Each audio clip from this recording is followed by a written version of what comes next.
The subcommittee will come to order. We are really lucky to have three incredible witnesses today to talk about a very important topic, military innovation, and how we can learn from the lessons of the past. The ranking member will forgive me if I've already told this story, but it always is in my mind, which is there's this famous scene in William Manchester's biography of MacArthur. No offense, Dr. Herman, I know you wrote a MacArthur book too, that was great.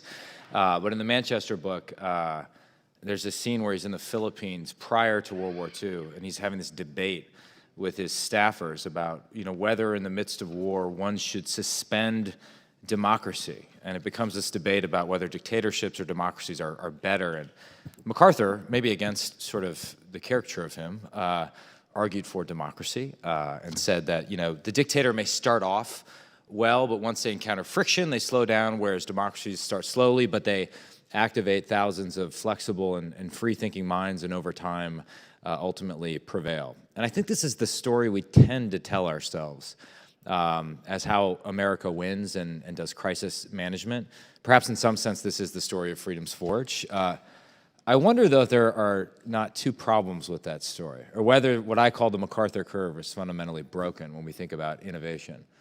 The first is that in light of the most stressing national security challenge we're trying to solve, which is a PLA invasion of Taiwan, we might not have time to turn, car factories into bomber factories. If they pursue a rapid fait accompli strategy, we may not have time to activate freedom's forge. And the second thing is, and perhaps more obviously, is that the defense industrial base and the defense innovation base looks much different than it did at that period of time. We've discovered many single points of failure.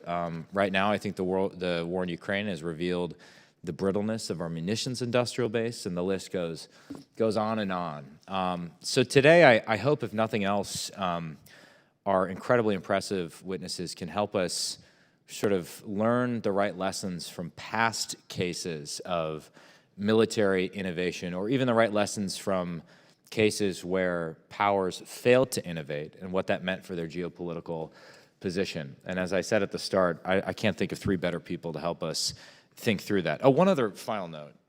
I think the tendency when you go to one of these defense conferences is, there's always like a bunch of panels on the new shiny thing, right? It's AI, it's quantum, it's JADC2, but in light of that, that's all well and good, but I think in light of that, it's incredibly important that we have a conversation like this about looking backward with an eye to preparing ourselves for the future. Because while the sort of essence or nature of war does not change, its character does seem to be changing in light of new technology. So I want to thank Dr. Andrew Krepinevich, who is the author of a great new book called The Origins of Victory, many other books, including a book on Marshall and a great study on archipelagic defense. The 2.0 version was just released in September.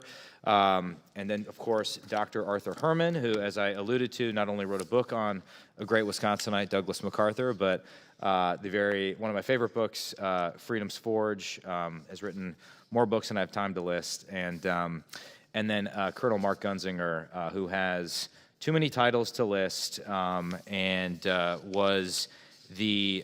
wrote the Department of Defense's first transformation strategy. So we have a wealth of knowledge here in front of us, and we're looking forward to this discussion. With that, I yield to the ranking member.